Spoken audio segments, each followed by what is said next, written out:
So my question was about legacy, Andy. Yeah, I yeah. think one day, journey through this life and coaching and all that sort of stuff, a new journey will emerge, and you'll probably say yes to that, right? But as far as our coaching, your coaching is concerned, how would Andy most like to be remembered one day?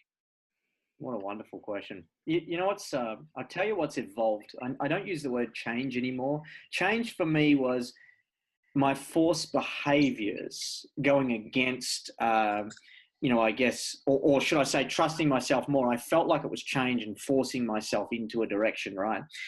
For me, the more you trust yourself, the more things just evolve. Now, maybe I shared this, Dom. I feel this will be really helpful. If I look at coaching, there was a part of me when I first started out of wanting to be the guy that helped make the change. And I realized very, very quickly that that's not going to get you very far when it comes to helping people, because lasting change comes from within. Lasting change isn't change at all. It's a person evolving into who they really are, and you helping them clear the stuff out the way to see that path and see their truth, and then be that guiding light, but being there as a supporter. And that's what I do very well. I support. For me, I don't need to be the guy at the front. I enjoy speaking, but I enjoy this just as much. Now, for me, if I look at legacy and the work continues, it's like when it comes to the journey I'd been on to then meeting you, and then, the conversation we had, you planted the seed. Do you know of anyone in Singapore? And I think in that moment I said, let me think about it. I'm sure Ginny might know someone. I don't know too many people in Singapore. And I meditate a lot now. That to me is moments of presence within myself every morning. And it was that this thought wouldn't go away. And when I say the thought, it was that, I don't know what it was. You didn't even explained in detail what the role would be, but I felt like there's something in this that's greater and grander to impact on a larger scale. That was it. And that was really that simple.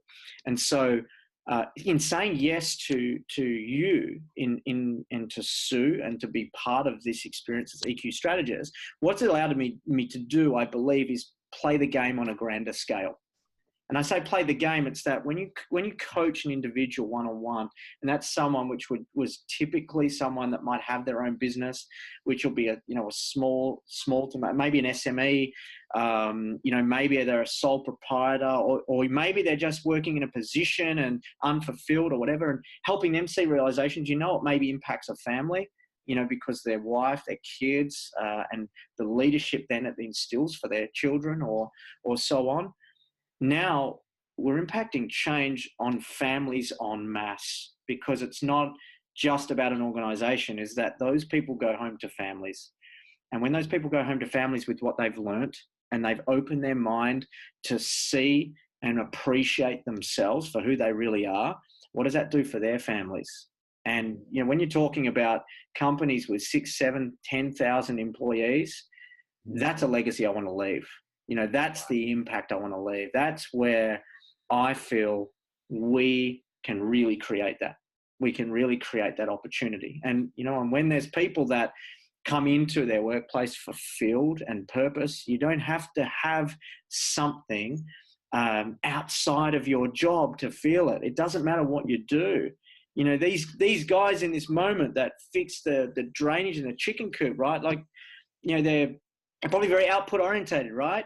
But all of a sudden they see purpose in what they're doing because they're appreciated in that moment.